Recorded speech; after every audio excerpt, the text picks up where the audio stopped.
Hello all, welcome to నిజం news.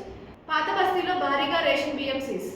Hyderabad పాత బస్తీ అక్రమ రేషన్ బియ్యం మాఫియా గుట్టు రట్టయింది. పేదలకు అందాల్సిన సబ్సిడీ బియ్యాన్ని పక్కదారి పట్టిస్తున్న ముఠాలపై పోలీసులు, సివిల్ సర్వీస్ అధికారులు మెరుపు దాడులు చేశారు.